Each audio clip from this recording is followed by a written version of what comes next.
Hello and welcome everyone. आज की इस वीडियो में मैं आपको इकोनॉमिक सर्वे का first chapter that is state of the economy इसके बारे में हम डिस्कस करेंगे। पहले मैं आपको बताना चाहूँगा क्या है स्टेट ऑफ द इकोनॉमी। इसके लिए एक बिजनेस साइकिल पहले समझते हैं। नो डाउट आपने क्लासेस में भी बिजनेस साइकिल समझा हुआ होगा, अगर नहीं तो एक क्विक ओवरव्यू कर लेते हैं। बिजनेस साइकिल होता क्या है?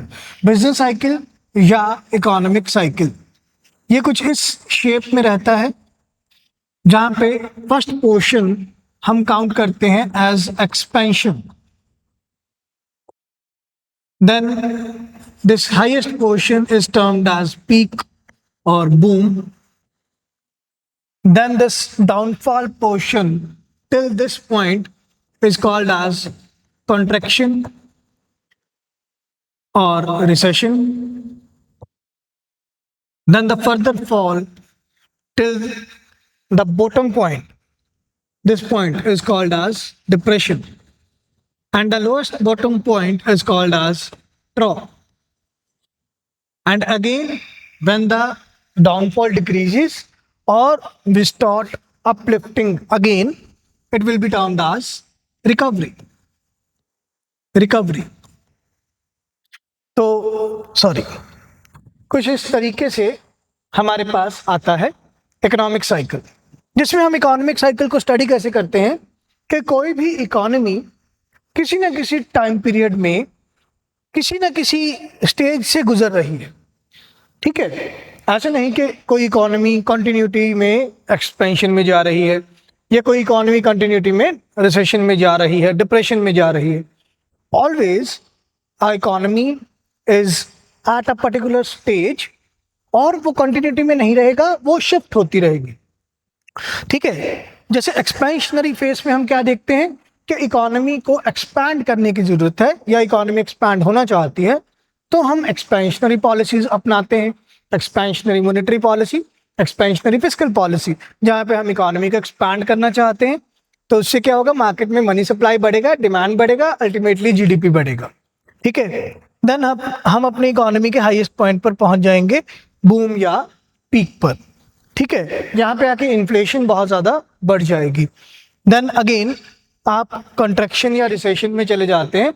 जब इन्फ्लेशन बहुत ज़्यादा बढ़ गया तो डिमांड होना कम हो जाएगा और एग्रीगेट डिमांड लेवल्स कम होंगे। एग्रीगेट डिमांड लेवल्स कम होंगे तो अल्टीमेटली जो सप्लायर है वो नहीं चाहेगा कि मैं प्रोडक्शन करूं, तो फिर प्रोडक्शन कॉन्ट्रैक्ट होगा, तो वहाँ पर कॉन्ट्रैक्शन आएगी। कॉन्ट्रैक्शन बढ़ती बढ़ती बढ़ती रिसेशन या डिप्रेशन का फॉर्म ले लेगी और इकोनॉमी अपने लोएस्ट बॉटम को हिट करेगी, जिसे हम ट्रॉ के नाम से जानते हैं। देन इसके बाद हम कहते हैं कि गवर्नमेंट को ऑटोनमस इन्वेस्टमेंट करना होगा, गवर्नमेंट को वेलफेयर एक्टिविटीज में पैसा स्पेंड करना होगा, सो दैट इकोनॉमी रिकवर होना शुरू करेगी। इसे हम कहते हैं बिजनेस साइकिल या इकोनॉमिक साइकिल। अब आपकी इकोनॉमी कौन सी स्टेज पे लाई करती है, इसी को हम बोलते हैं state of the economy. On which state या at which state your economy lies. तो इसमें ये चैप्टर क्या बता रहा है, getting back into the fast lane. कहते हैं हम बहुत जल्दी से और बहुत तेजी से फास्ट स्पीड में, फास्ट लेन में आ गए हैं। इमर्जिंग इकोनॉमीज के अपने जो ट्रेंड को हमने खत्म या खराब नहीं होने दिया। ठीक है, तो इस चैप्टर को हम 3 पार्ट्स में डिवाइड अप करके स्टडी करेंगे, जिसमें फर्स्ट पार्ट हमें बताएगा कि जियोपॉलिटिकल टेंशंस कैसी देखने को मिली लास्ट ईयर 2024-25 के अकॉर्डिंग। ठीक है, तो स्टेट ऑफ द इकोनॉमी हमें एक ओवरव्यू देगा, जिसमें हमने ग्रोथ के बारे में बात करना है, इन्फ्लेशन के बारे में बात करना है, पॉलिसी स्टांसेस के बारे में बात करना है। बट इस पॉलिसी स्टांसेस जैसे मैंने अभी 2 मिनट पहले नाम लिया था, एक्सपेंशनरी मॉनेटरी पॉलिसी या कॉन्ट्रैक्शनरी मॉनेटरी पॉलिसी या एक्सपेंशनरी फिस्कल पॉलिसी या कॉन्ट्रैक्शनरी फिस्कल पॉलिसी। आजकल आपने न्यूज़ में या न्यूज़पेपर में काफ़ी ज़्यादा सुना होगा, पढ़ा होगा, एक काउंटर साइक्लिकल फिस्कल पॉलिसी का भी बहुत ज़्यादा चर्चा होता है। तो किस टाइप की मॉनेटरी या फिस्कल पॉलिसी अपना रहे हैं और एक फ्यूचर एस्पेक्ट क्या सोच रहे हैं कि आने वाले क्वार्टर में या आने वाले 1-2 महीने में क्या देखने को मिल सकता है। उसे हम मॉनेटरी पॉलिसी या फिस्कल पॉलिसी का स्टांस बोलते हैं। तो पॉलिसी स्टांसेस के बारे में पढ़ेंगे और अमर्जिंग रिस्क के बारे में पढ़ेंगे। जियोपॉलिटिकल टेंशंस के कारण हमें इंडियन इकोनॉमी में क्या टेंशंस या क्या रिस्क देखने को मिले, कैसे सप्लाई चेन डिस्ट्रप्शंस हुए और इंडिया उनसे कैसे बाहर निकल रहा है या निकलने की ट्राई कर रहा है, और कुछ क्लाइमेट रिलेटेड चैलेंजेस हैं जो अभी भी फिजिबल हैं। जैसे जैसे सस्टेनेबल डेवलपमेंट गोल्स को अचीव करने का मोमेंटम पास आ रहा है, 2030 में हमने सस्टेनेबल डेवलपमेंट गोल्स को अचीव करना है, तो इसके लिए कैसे और ज़्यादा फास्ट ट्रैक प्रोवाइडेड हमें सॉल्यूशंस और मेजर्स चाहिए, तो इसके बारे में ये चैप्टर स्टडी करता है। सेकंड पार्ट में ये चैप्टर शिफ्ट हो जाता है इंडिया के डोमेस्टिक मैक्रो इकोनॉमिक सिचुएशंस को बताने के लिए कि हमारी इंडियन इकोनॉमी में कैसे मैक्रो इकोनॉमिक सिचुएशंस देखने को मिले फ्रॉम अप्रैल 2024 टू दिसंबर 2024, जिसमें हम थोड़ा बहुत डेटा जो है वो जनवरी 2024 से मार्च 2024 का डेटा भी स्टडी करेंगे। नो डाउट हम ट्रेंड भी स्टडी करेंगे, जिसमें पिछले 5 साल का, पिछले 10 साल का ट्रेंड भी बताया होगा, वो भी स्टडी करेंगे। ठीक है, जैसा कि आपको मालूम है कि हमारे पास जो ये इकोनॉमिक सर्वे है, इकोनॉमिक सर्वे हमें मिल जाता है जनवरी 31, सॉरी मैं इधर लिख देता हूँ, जनवरी 31 को इकोनॉमिक सर्वे हमें मिल जाता है, तो दिसंबर 2024 तक का ही मेजर डेटा इसमें कवर होता है। ठीक है, यह जनवरी कुछ पोर्शन होगा, जो चीज़ों की रिपोर्ट 15 जनवरी तक बन गई होगी उनका भी थोड़ा डेटा इसमें एसिमिलेटेड होगा। क्लियर? तो हमें इकोनॉमी का क्या सिचुएशन देखने को मिला इसके बारे में स्टडी करेंगे, एनालिसिस करेंगे। Development on both demand and supply fronts, government ने डिमांड और सप्लाई दोनों को बढ़ाने के लिए या दोनों को इक्विलिब्रियम में लाने के लिए क्या क्या चीज़ें करी, इसके बारे में हम स्टडी करेंगे। देन हम थोड़ा public finance, inflation, external sector, हमारा बैलेंस ऑफ पेमेंट, हमारा करंट अकाउंट डेफिसिट, इसके बारे में स्टडी करते हुए फाइनेंशियल मार्केट और एम्प्लॉयमेंट के पॉइंट ऑफ व्यू से बात करेंगे कि ओवरऑल इंडियन इकोनॉमी ने क्या फेस किया अप्रैल 2024 से लेकर दिसंबर 2024 तक। फिर इसके बाद लास्ट में कंक्लूडिंग रिमार्क्स में ये चैप्टर हमें ग्रोथ आउटलुक के बारे में बताता है कि आने वाले 1-2 साल में, 5 साल में इंडिया का क्या ग्रोथ ट्रेजेक्ट्री है, इसके बारे में स्टडी करेंगे। और साथ में ग्लोबल चैलेंजेस को कैसे मद्देनजर रखा जाए और इंडिया के डोमेस्टिक ग्रोथ को क्या चीज़ों से इम्पैक्ट किया जाए कि जो हमारे पोटेंशियल डोमेस्टिक ग्रोथ के ड्राइवर्स हैं उनको और ज़्यादा बूस्ट किया जा सके। आई होप अगर आप ये वीडियो देख रहे हैं तो इससे पहले आपने मेरे बजट की सीरीज़ वाली वीडियोस देख लिए होंगी, और अगर आपने नहीं देखे हैं तो मैं आपको रेकमेंड करूंगा कि 2025-26 का जो बजट है वो वीडियोस आप देख लीजिए, ताकि ये चैप्टर और आपको ज़्यादा अच्छे से समझ आए कि ये चीज़ें देखने को मिली थी इसलिए बजट ऐसा आ गया था।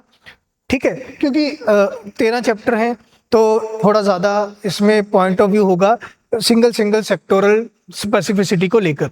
तो पहले बजट वाली वीडियोस अगर आपने देख ली हैं तो बहुत अच्छी बात है, आप और ज़्यादा अच्छे से ग्रास्प कर पाएंगे कि किस तरीके से चीज़ें चल रही थी, इसलिए बजट ऐसा आया है। ठीक है, चलिए।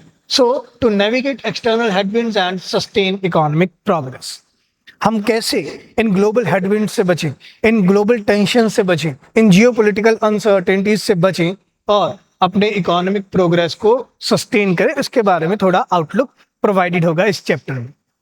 क्लियर? तो चलिए शुरू करते हैं हमारे फर्स्ट पार्ट के साथ, जिसमें हमने ग्लोबल इकोनॉमिक सिनेरियो को समझना है। तो ग्लोबल इकोनॉमीज में क्या ग्रोथ देखने को मिला और रीजन वाइज क्या वेरिएबिलिटी देखने को मिली। ठीक है, जो डेटा ज़्यादा इंपॉर्टेंट होगा वो मैं आपको ज़रूर बोलूँगा कि ये नोट डाउन कर सकते हैं, नहीं तो आपको ट्रेंड समझना है कि पिछले 2 साल का क्या ट्रेंड था, पिछले 3 साल का क्या ट्रेंड था, पोस्ट कोविड टाइम पीरियड में क्या ट्रेंड था, या प्री कोविड और पोस्ट कोविड का एनालिसिस समझेंगे। ठीक है, बट जहाँ डेटा ज़रूरी होगा वो ज़रूर पढ़ेंगे, और इस चैप्टर में मैंने इतना ही डेटा लिया है जो थोड़ा ज़्यादा हम इम्पॉर्टेंट पॉइंट ऑफ व्यू से पढ़ेंगे।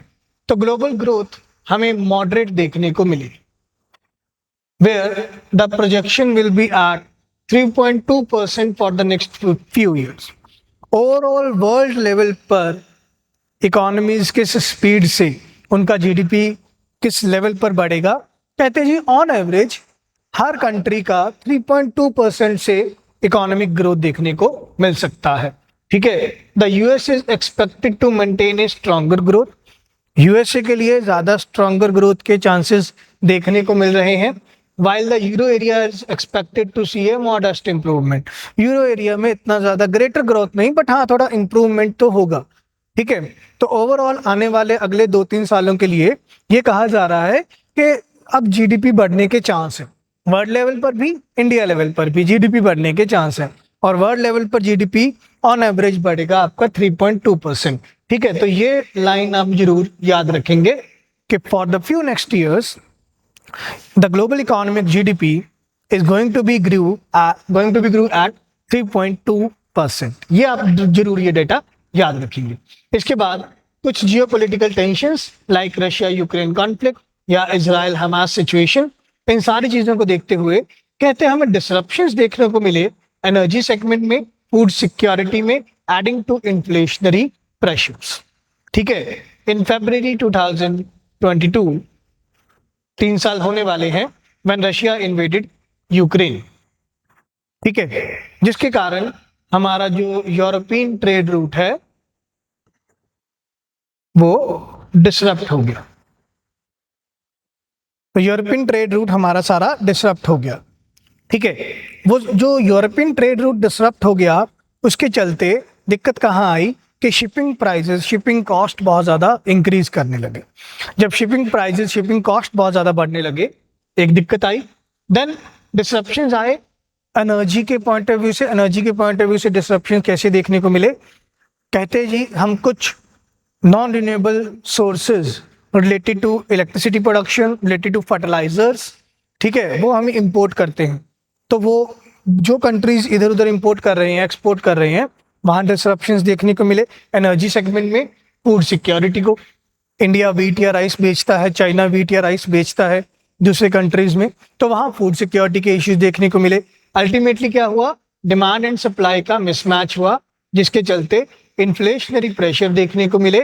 ऑल वर्ल्ड में ऑन एवरेज अबाउट 10% के करीब आपकी इन्फ्लेशन पहुंच जाती है। क्लियर? तो इस तरीके से हमें क्या पता चल रहा है कि पिछले 2-3 सालों में इन्फ्लेशनरी प्रेशर काफी देखने को मिले। तो ट्रेंड लाइन हमें पता लग गई, from the past 3 years inflation is there and there, and inflation is कुछ एरियाज में राइजिंग, कुछ एरियाज में फॉलिंग। क्लियर? देखिए अब यहाँ पे हमें ये इकोनॉमिक सर्वे में से एक चार्ट मिलता है जो हमें बताता है कि ग्लोबल ग्रोथ के ट्रेंड क्या होने वाले हैं 2024 के। ये डेटा कहाँ से पिक किया है? OECD इकोनॉमिक आउटलुक से पिक किया है। OECD is organisation for economic cooperation and development. उन्होंने ये इकोनॉमिक आउटलुक प्रोवाइड करते हैं कि आने वाले टाइम पीरियड में क्या हमें ग्रोथ देखने को मिलेगा।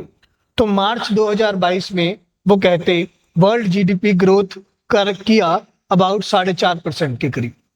ठीक है, जो कि जैसे ही इन्फ्लेशनरी प्रेशर हुए, रशियाज इन्वेजन एंड ऑल, सितंबर 2022 तक आते आते वर्ल्ड जीडीपी ग्रोथ रेट कम होकर 3.5 के करीब रह गया, और दिसंबर 2022 में वर्ल्ड जीडीपी ग्रोथ कम होकर 2.5% रह गया। कहते अब वो 2022 के बाद दोबारा हम अपटिक, थोड़ा फिर ट्रेंड नीचे आया, फिर बढ़ा, फिर नीचे आया, फिर नीचे आया, फिर अप आया।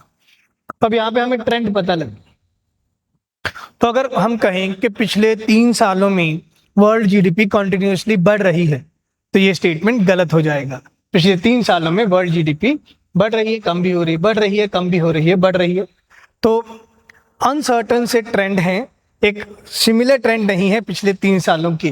तो ये आपको अगर ऐसा स्टेटमेंट आ जाता है कि according to the economic survey the world GDP growth is stagnant, या world GDP growth is increasing from the past 3 years, from the past 5 years, या फ्रॉम द पास्ट डेकेड, तो वो स्टेटमेंट गलत हो जाएगा। क्लियर? तो इस चीज का आप ध्यान रखेंगे। और अभी ग्रोथ प्रोजेक्शंस क्या है कि 3.2% से बढ़ रही है, और आने वाले 1-2 साल में भी 3.2% पर बढ़ेगी। Clear? Now study growth outlook across countries groups. अब कंट्री ग्रुप्स के अकॉर्डिंग हमारे पास क्या ग्रोथ आउटलुक आता है, बहुत ध्यान से समझिएगा ये। ठीक है, blue line is for 2023, red bar is for 2024, and this cream या येलो बार इज फॉर 2025। ठीक है, वर्ल्ड जीडीपी के ट्रेंड है, एडवांस्ड इकोनॉमीज के ट्रेंड्स हैं, इमर्जिंग मार्केट या डेवलपिंग इकोनॉमीज के ट्रेंड हैं। ठीक है, इंडिया यहाँ लाई कर रहा है इमर्जिंग मार्केट डेवलपमेंट इकोनॉमीज के, सॉरी डेवलपिंग इकोनॉमीज के। तो वर्ल्ड जीडीपी ग्रोथ आउटलुक का देखें तो 2023 में हमारे पास वर्ल्ड जीडीपी का ग्रोथ था 3.3%, जो कि 2024 में कम बताया जा रहा है 3.2%, और 2025 में दोबारा ज़्यादा बताया जा रहा है 3.3%। ठीक है, ये डेटा हमें कहाँ से मिल रहा है? IMF की वर्ल्ड इकोनॉमिक आउटलुक रिपोर्ट से मिल रहा है। IMF की वर्ल्ड इकोनॉमिक आउटलुक जो कि जनवरी 2025 में ही आई है। जैसे मैंने आपको बताया कि 15 जनवरी से पहले पहले जो डेटा आ गया वो हमें देखने को मिलेगा इस इकोनॉमिक सर्वे में। तो world IMF international monetary firm की world economic report, world economic outlook report हमें ये बता रही है।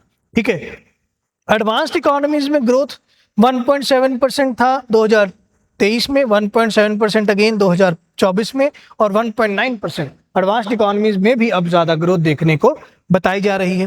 बट जब हम emerging market and developing countries की बात करें, वहाँ पे 4.4% ग्रोथ था 2023 में।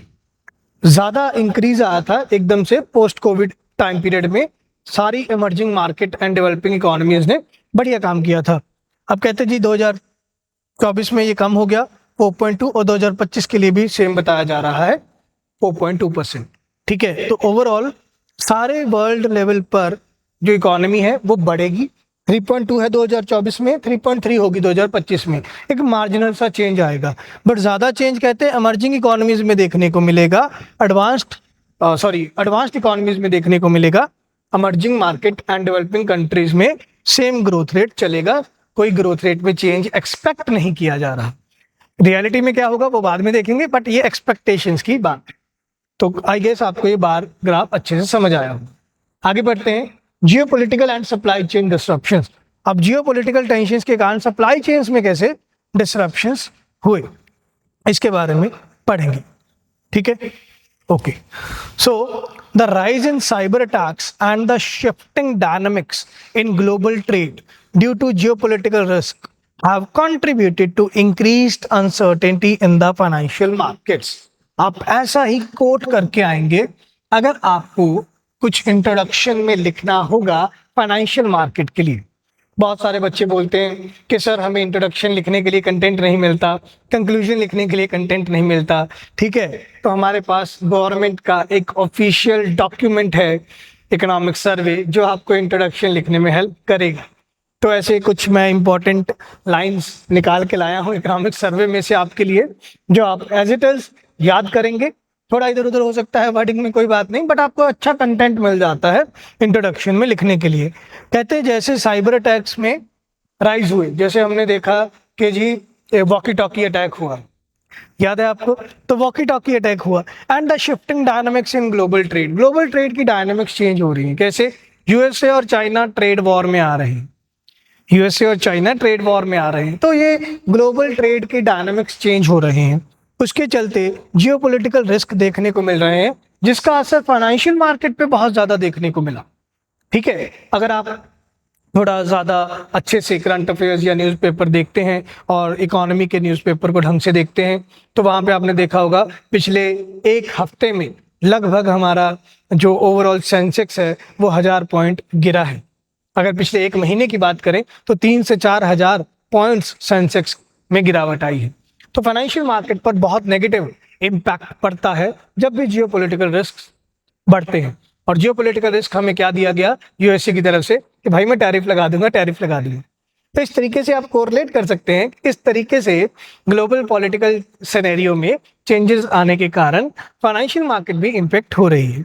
ठीक है, geopolitical events have had a significant impact on global manufacturing.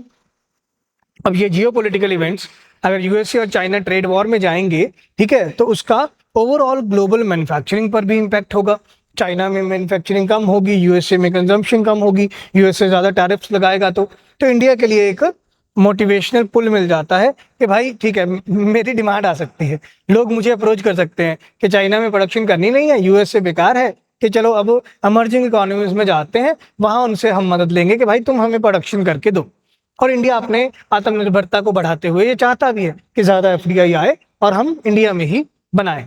और जो प्रेजेंट बजट में भी हमारे फाइनेंस मिनिस्टर ने कोट किया that make in India and make for the world, India में बनाएंगे, दुनिया के लिए बनाएंगे। क्लियर?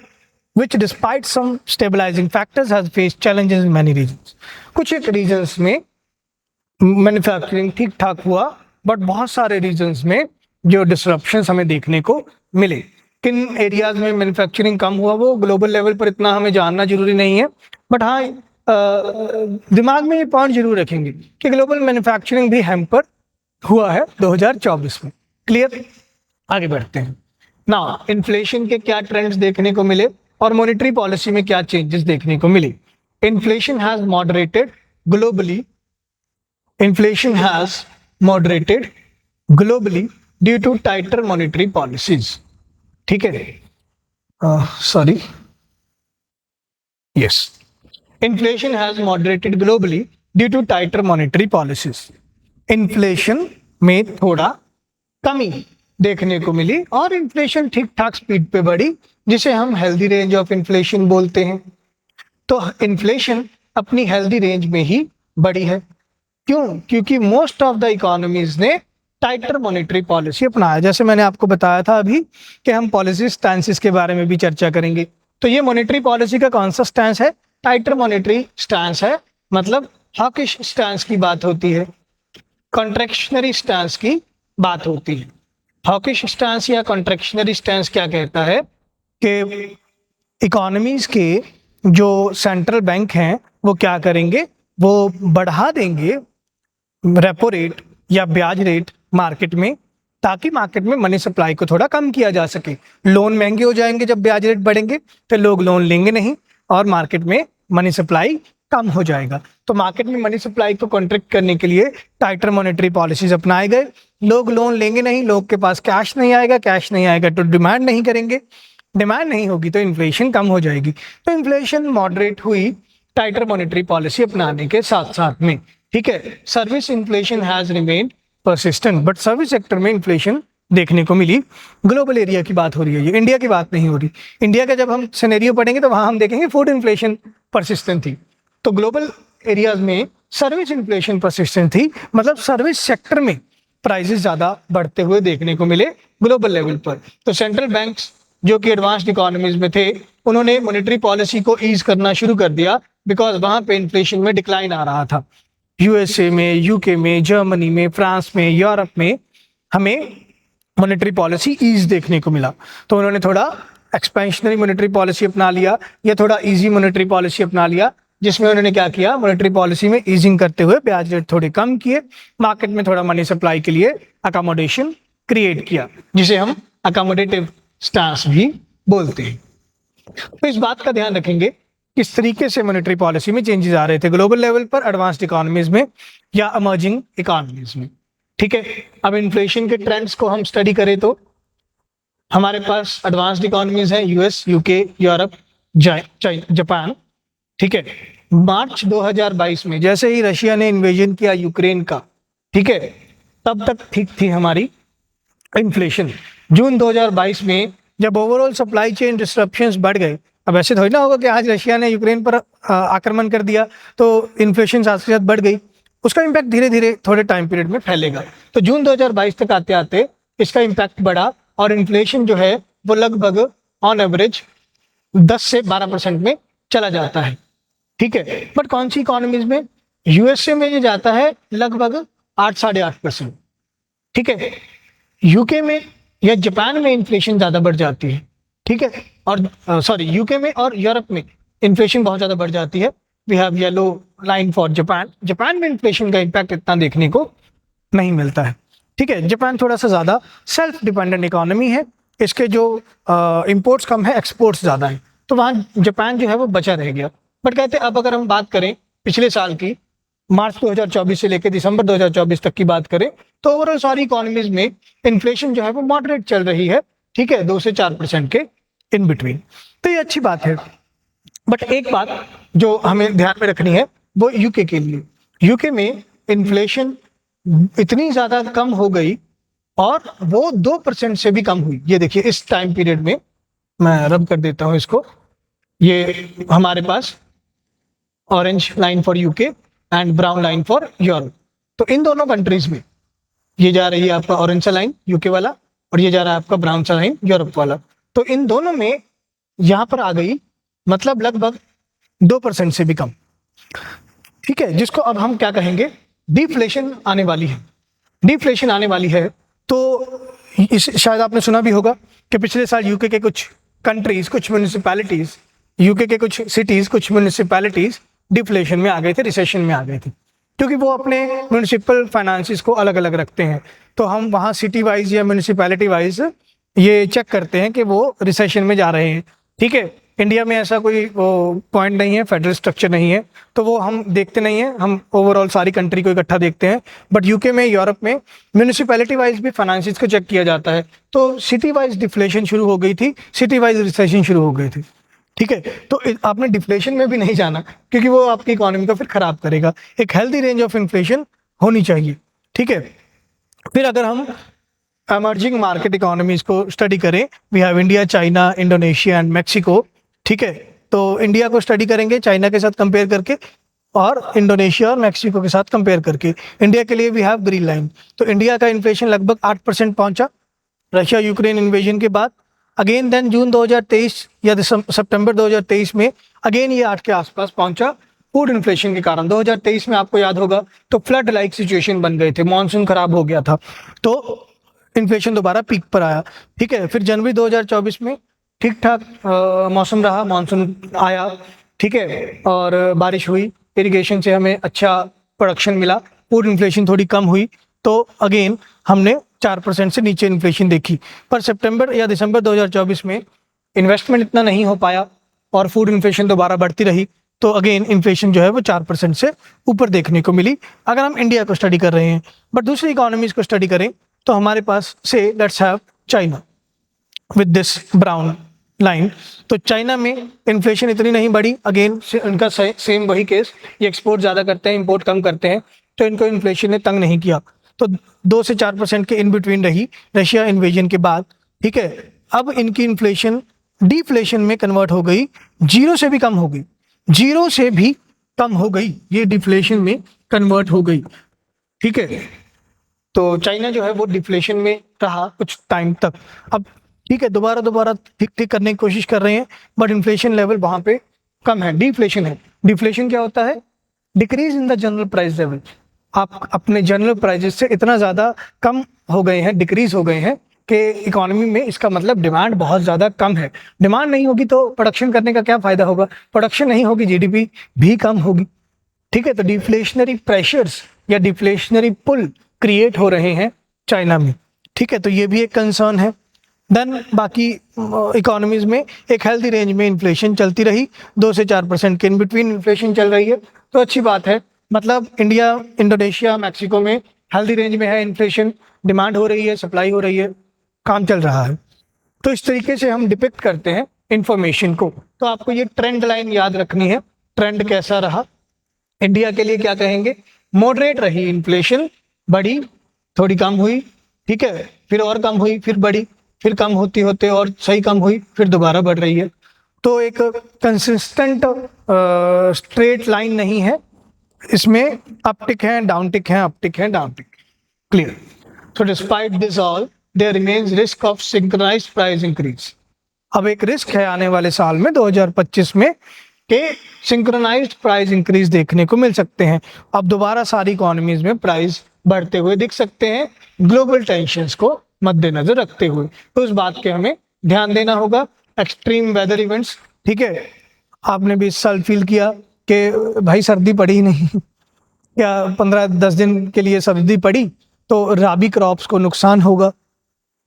ठीक है, तो कमोडिटी प्राइजेस बढ़ते हुए देखने को दोबारा मिल सकते हैं, तो इस बात का हमें ध्यान रखना होगा। Then global financial market trends. Global area में फाइनेंशियल मार्केट में क्या ट्रेंड देखने को मिले? कहते हैं सोवरेन बॉन्ड का जो यील्ड है उसमें डाउनवर्ड ट्रेंड देखने को मिला 2024 तक। सोवरेन बॉन्ड्स मतलब गवर्नमेंट के बॉन्ड्स, गवर्नमेंट के बॉन्ड्स में यील्ड मतलब रिटर्न। गवर्नमेंट के बॉन्ड में अगर कोई पैसा लगा रहा है तो उन्हें कितना रिटर्न मिलेगा। तो गवर्नमेंट के बॉन्ड्स के केस में यील्ड जो है वो मिड 2024 तक आते आते, जून 2024 तक आते आते कम हो रहा था, ठीक है, क्योंकि इन्फ्लेशन कम हो रही थी और बोरिंग कॉस्ट कम हो रही थी, तो यील्ड भी कम था। अब अगर अनसर्टेनिटी है इन्फ्लेशन की, तो हमें पॉलिसी डायरेक्शन इस तरफ बढ़ानी होगी कि यील्ड बढ़े। यील्ड बढ़े तभी तो बॉन्ड अट्रैक्टिव लगेंगे। अगर यील्ड कम है, रिटर्न कम है, तो मैं बॉन्ड क्यों खरीदूंगा, मैं एफडी करवाऊंगा, मैं शेयर मार्केट में पैसा लगाऊंगा, मैं गवर्नमेंट के बॉन्ड्स क्यों परचेज करूंगा। तो गवर्नमेंट को थोड़ा रिवाइज करने की जरूरत होगी अपने बॉन्ड के यील्ड को, और ये बॉन्ड को अट्रैक्टिव बनाना होगा। यील्ड बढ़ेगी, बॉन्ड अट्रैक्टिव बनेगा, लोग बॉन्ड्स में पैसा इन्वेस्ट करेंगे, गवर्नमेंट को फंड्स मिलेंगे इंफ्रास्ट्रक्चर डेवलपमेंट के लिए। तो इस बात का भी ध्यान रखने को बोला है। Then geopolitical uncertainty and its global impact. Overall geopolitical uncertainty के कारण क्या ग्लोबल इम्पैक्ट देखने को मिली।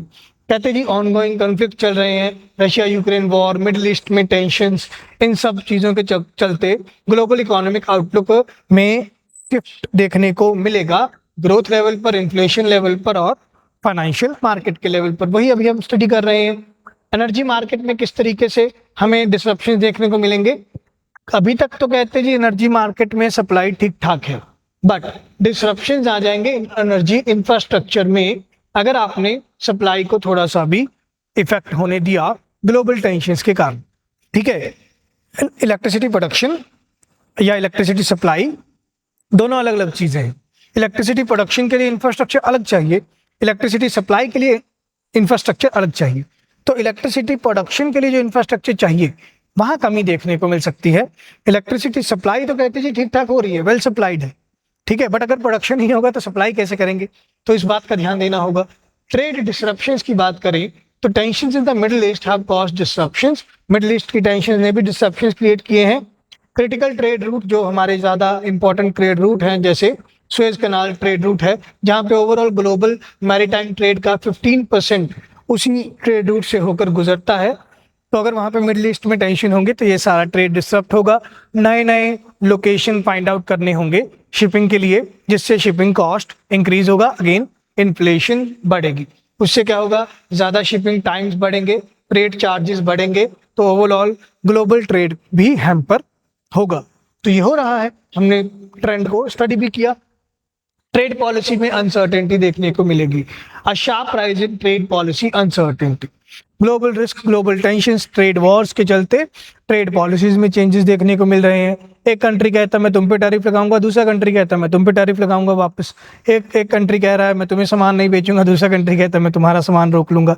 यूएसए ने कहा चाइना को कि हम तुम्हें सेमीकंडक्टर नहीं बेचेंगे। चाइना कहता है ठीक है, तुम सेमीकंडक्टर बनाने के लिए जो तुम्हें रॉ मटेरियल चाहिए, जर्मेनियम या गैलियम, वो नहीं मैं तुम्हें बेचूंगा। तो इस तरीके से ये सारी ग्लोबल अनसर्टेनिटीज देखने को मिलती हैं। ट्रेड पॉलिसी में भी जो उनका ओवरऑल इंटरनेशनल ट्रेड पॉलिसी है हर इकोनॉमी का, वो भी चेंज हो रहा है, ठीक है। With more important restrictive measures, restrictive measures बहुत ज्यादा इम्पोज किए जा रहे हैं, जिसे हम अभी भी कोट कर रहे हैं न्यूज में। टैरिफ्स गन ट्रम्प भैया अपने टैरिफ की बंदूक दिखा रहे हैं सारी कंट्रीज को, ठीक है। Adopted by G20 economy, G20 economies में भी रिस्ट्रिक्टिव मेजर्स हमें देखने को मिले तो कॉस्ट बढ़ेगी, ओवरऑल ग्लोबल इकोनॉमिक ग्रोथ में नुकसान देखने को मिल सकता है, ठीक है। So these are all for your global points. Now for India's economic resilience amid global challenges, ठीक है। मैं आपको अब एक पॉइंट ये बताना चाहूँगा कि बिल्कुल भी ऐसा मत फील कीजिएगा कि सर गवर्नमेंट की वाहवाही कर रहा हूँ या गवर्नमेंट की वाहवाही की गई है। ये रियल डेटा है, ठीक है, कि ग्लोबल एरियाज में क्या दिक्कतें आई, क्या दिक्कतें हुई, वो सारा हमने पढ़ लिया। इंडिया की इकोनॉमी कैसे रिजिलियंट रही, गवर्नमेंट ने क्या अच्छे मेजर्स किए जिससे इकोनॉमी ठीक ठाक देखने को मिली। तो ये रियल टाइम डेटा है, ऐसा नहीं है कि भाई हम ये कोई कुछ भी यहाँ पे करवा रहे हैं या इकोनॉमिक सर्वे कुछ भी झूठ फसाद बोल रहा है। उन्होंने, मैं यहाँ पे मैं आपको दिखाना भी चाहूँगा, सारे ग्रोथ प्रोजेक्शंस हैं with bar diagram and data. तो इतना नहीं समझिएगा कि सर सिर्फ इंडिया की तारीफ हो रही है। अरे भाई हम इंडियंस हैं, इंडिया की तारीफ होगी तो अच्छी बात है, वो हमारी कंट्री के लिए अच्छी बात है। हमें आंसर राइटिंग हमारी स्ट्रांग होगी, हमें वहीं तक सीमित रहना है। कौन अच्छा है कौन बुरा है हम वो बाद में देखते हैं। चलिए, तो इकोनॉमिक ग्रोथ प्रोजेक्शन के लिए क्या कहा गया, इंडिया का रियल जीडीपी ग्रोथ होगा financial year 2025 FY25, financial year 2025 ये अभी नोट डाउन कर लो कि FY25 मतलब फाइनेंशियल ईयर 2024-25, ठीक है, ताकि आपको ओवरऑल ये फिर इकोनॉमिक सर्वे के लेक्चर लगाने इजी हो जाए, ठीक है। तो जो FY फाइनेंशियल ईयर और 25 लिखा होगा, इसका मतलब 2024-25 की बात हो रही है, ये ध्यान रखिएगा, ठीक है। तो फाइनेंशियल ईयर 2024-25 के लिए इकोनॉमिक सर्वे कहता है कि 6.4% से हमारा रियल जीडीपी ग्रोथ करेगा 2024-25 में। और प्राइमरी ड्राइवर क्या है इसमें? प्राइवेट कंजम्पशन और कैपिटल फॉर्मेशन। जैसा हम जीडीपी कैलकुलेट करने का फॉर्मूला करते हैं, y = C + I + G + NX, where C stands for consumption, I stands for investment, G stands for government expenditure, and NX stands for net exports। तो कहते हैं जी जीडीपी में जो ज्यादा कंट्रीब्यूशन है वो कंजम्पशन या प्राइवेट कंजम्पशन या कैपिटल फॉर्मेशन मतलब इन्वेस्टमेंट का है। Private final consumption expenditure is estimated to grow by 7.3%। तो अब ये डेटा आप याद रखेंगे, जो ये जरूरी है, ये 2 पॉइंट्स। तो प्राइवेट फाइनल कंजम्पशन एक्सपेंडिचर बढ़ रहा है या बढ़ेगा 31 मार्च 2025 तक 7.3% से। तो प्राइवेट लोग कंजम्पशन में पैसा स्पेंड कर रहे हैं, इसका मतलब डिमांड बढ़ रही है। बट कौन सी डिमांड बढ़ रही है? Increase in rural demand. Rural demand में ज्यादा इंक्रीज देखने को मिला है, ये चीज हम ध्यान रखेंगे। और जैसे ही हम इन्फ्लेशन वाले या डिमांड वाले जीडीपी वाले पॉइंट्स पढ़ेंगे तो वहां पे भी हम यही देखेंगे कि रूरल डिमांड की बात ज्यादा हो रही है, रूरल एरियाज में लोग ज्यादा डिमांड कर रहे हैं। सेक्टोरल ग्रोथ की बात करें तो पहले एग्रीकल्चर आ जाता है हमारे पास। एग्रीकल्चर सेक्टर का ग्रोथ एक्सपेक्ट किया जा रहा है 3.8%, ठीक है। 2023-24 के मुकाबले 2024-25 में 3.8% इंक्रीज देखने को मिलेगा एग्रीकल्चर सेक्टर में। कहते जी हेल्दी मानसून हुआ, खरीफ प्रोडक्शन अच्छा हुआ, चावल बढ़िया प्रोड्यूस हुए, खरीफ जो फसलें हैं हमारी, जो हमारी समर क्रॉप्स हैं, we have rice, we have some pulses, millets, उनका प्रोडक्शन अच्छा हुआ है, ठीक है। देन इंडस्ट्री सेक्टर की बात करें, इंडस्ट्री सेक्टर कहते ग्रो करेगा अराउंड 6.2% पर, ठीक है। तो अच्छी परफॉर्मेंस देखने को मिली है कंस्ट्रक्शन सेक्टर में और यूटिलिटीज में। तो इंडस्ट्री भी ग्रो कर रहा है, 6.2% पे ग्रो कर रहा है। बट सबसे फास्टेस्ट ग्रोइंग सेक्टर हमारा सर्विसेज आया, सर्विसेज में ग्रोथ देखने को मिलेगी 7.2%। ये डेटा आप स्पेसिफिकली याद करेंगे आंसर में कोट करने के लिए। यहाँ पर आपके मेंस के आंसर तैयार हो रहे हैं। तो कौन कौन से सेक्टर में? फाइनेंशियल सर्विसेज के सेक्टर में, रियल एस्टेट, पब्लिक एडमिनिस्ट्रेशन, इन एरियाज में ज्यादा अच्छा परफॉर्मेंस देखने को मिला 2024-25 के मुकाबले, ठीक है। अब ये हमारे पास ओवरऑल ट्रेंड है। एग्रीकल्चर का जीवीए FY25 है और average growth for financial year 15 to financial year 24, मतलब 2014-15 से लेकर 2023-24 तक का एक एवरेज ग्रोथ बताया है और 2024-25 का ग्रोथ रेट बताया है क्या आएगा, मतलब ताकि कंपैरिजन मिल जाए, ठीक है। ग्रीन वाला है 2024-25 का, येलो वाला है ये पिछले 7-8 साल का ट्रेंड। तो कहते हैं पिछले 7-8 साल में ओवरऑल इकोनॉमी आपकी बढ़ रही है 3.7% पे और 2024-25 में आपका एग्रीकल्चर जीवीए बढ़ेगा 3.8% पे। मतलब पिछले 8 साल के मुकाबले एग्रीकल्चर में इस साल ज्यादा ग्रोथ देखने को मिलेगा, तो ये अच्छी बात है इकोनॉमी के लिए। इसके बाद इंडस्ट्री की बात करें, इंडस्ट्री में भी पिछले 8 साल का ग्रोथ रेट कम था, इस साल ज्यादा होगा। सर्विस में पिछले 8 साल में ज्यादा ग्रोथ था, ठीक है, लगभग 8% से भी ज्यादा ग्रोथ था, अब वो 7.2 बता रहे हैं। सर्विस सेक्टर इतनी जल्दी पिकअप नहीं हो पाया, कुछ ही एरियाज में पिकअप हो पाया। टूरिज्म इतना ज्यादा अभी प्रमोट नहीं हो रहा है इसीलिए इस साल गवर्नमेंट महाकुंभ करवा रहे हैं ताकि टूरिज्म सेक्टर में प्रमोशन देखने को मिले। तो हो सकता है नेक्स्ट फाइनेंशियल ईयर में जब हम नेक्स्ट इकोनॉमिक सर्वे पढ़ेंगे तो वहां टूरिज्म सेक्टर में अच्छा ग्रोथ देखने को मिलेगा, ठीक है। ओवरऑल जीवीए की बात करें, ओवरऑल जीवीए बराबर सा ही है, कुछ ज्यादा खास फर्क नहीं है। ओवरऑल जीडीपी की बात करें तो पिछले 8 साल में जीडीपी ज्यादा बढ़ी थी, ठीक है, और यहाँ पे आपकी जीडीपी कम है। एक बात ध्यान रखिएगा, इस पूरे एरिया में हमने एक्सक्लूड किया है फाइनेंशियल ईयर 21 और फाइनेंशियल ईयर 22 को, मतलब 2020-21 और 2021-22 को एक्सक्लूड किया है।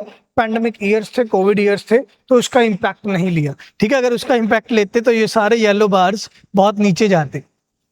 ठीक है, तो हमने उनका इम्पैक्ट नहीं लिया है, इसलिए ये ग्राफ बार्स सारे ऊपर है। तो ओवरऑल जीडीपी ऑलमोस्ट थोड़ी सी कम है 2024-25 की बाकी ईयर्स के मुकाबले, और जीवीए ऑलमोस्ट सेम है। सर्विसेज में डिक्लाइन है, बाकी सब में एग्रीकल्चर और मैन्युफैक्चरिंग में इंक्रीज है।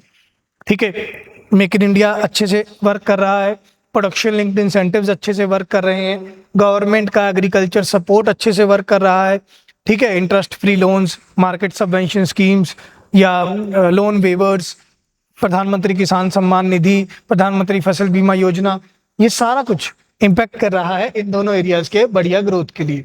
यहाँ पे थोड़ा दिक्कत है, वो सर्विस वाले चैप्टर में देखते हैं कि क्या क्या दिक्कतें बताई गई है। ये अभी ओवरऑल हम देख रहे हैं ट्रेंड क्या है इकोनॉमी में। इसके बाद पोस्ट पैंडेमिक रिकवरी बताई गई कि पैंडेमिक के बाद, मतलब अगर 2022 में अगर हम हैं तो 2022 के बाद कैसे हमारी रिकवरी शुरू होती है। The economy has largely recovered from the disruptions caused by the covid pandemic, जिसे हमने वी शेप रिकवरी का नाम दिया कि इकोनॉमी में वी शेप रिकवरी देखने को मिली है। ठीक है, वी शेप रिकवरी क्या था, इकोनॉमी ग्रो कर रही थी, कोविड में गिरी, दोबारा रिकवर की, वापस अपने पॉइंट पर चलने लगी, तो वी शेप रिकवरी आई। कहते जी कोविड के कारण डिसरप्शंस हो गए, बहुत सारे सेक्टर्स में परफॉर्मेंस खराब हुई, पर कोई बात नहीं, कंस्ट्रक्शन सेक्टर बढ़िया ग्रो किया, इंप्रेसिव ग्रोथ देखने को मिली, प्री पैंडेमिक लेवल को भी पार कर गया। Industrial growth sectoral wise steadily recover होती रही। ठीक है, पर एक अच्छा प्री पैंडेमिक लेवल से कुछ एरियाज में अभी भी रिकवरी नहीं देखने को मिली है, जैसे कि माइनिंग। ठीक है, तो ऐसे रिकवरी चल रही है। तो सर्विस सेक्टर में आपकी वी शेप रिकवरी आ रही है, इंडस्ट्रियल में आपकी रिकवरी थोड़ी सी स्टडी रिकवरी है। तो वो स्टडी रिकवरी को हम कैसे शो करेंगे, यू शेप रिकवरी में शो करेंगे। इकोनॉमी गिरी, फिर धीरे धीरे धीरे अपटिक में आई, इकोनॉमी बढ़ रही थी, गिरी, धीरे धीरे धीरे धीरे अपटिक में आई। तो इस तरीके से आप कोट कर सकते हैं इन ग्राफ को अपने आंसर में। क्लियर? देन इसके बाद we have challenges in the manufacturing. Overall manufacturing sector में क्या चैलेंजेस देखने को मिले, कहते हैं मैन्युफैक्चरिंग पीएमआई में ग्रोथ देखने को मिली, where PMI is purchasing managers index. Purchasing managers index, purchasing manager index क्या बताता है कि ओवरऑल जो परचेजिंग मैनेजर्स हैं वो ज़्यादा रॉ मटेरियल परचेज कर रहे हैं। अगर आपके यहाँ स्कोर 50 से ज़्यादा होगा, पीएमआई का स्कोर 50 से ज़्यादा होगा, इसका मतलब प्रोडक्शन बढ़ रही है। तो कहते हैं प्रोडक्शन में ग्रोथ देखने को मिला पीएमआई के अकॉर्डिंग।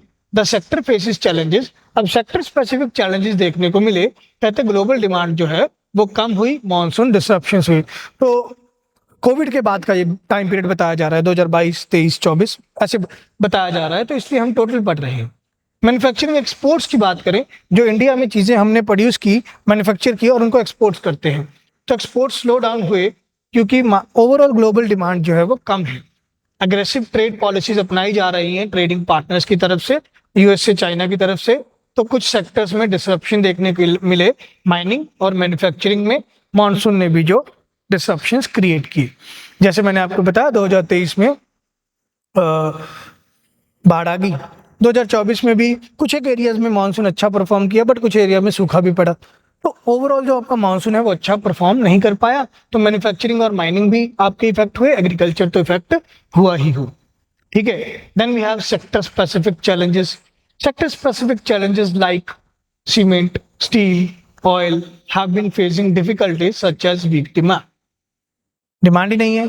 ठीक है, ये कौन सी डिमांड की बात हो रही है, ग्लोबल डिमांड की बात हो रही है कि जिन कंट्रीज में हम एक्सपोर्ट करते हैं तो वहां पे डिमांड नहीं आई, प्राइस प्रेशर्स देखने को मिले, प्राइस हाई देखने को मिले, लो ग्लोबल प्राइसेस। इंडिया में प्राइस ज़्यादा है, ग्लोबल लेवल पर प्राइस कम है, तो माल बेच नहीं पा रहे, तो वहां पर दिक्कतें आती रही।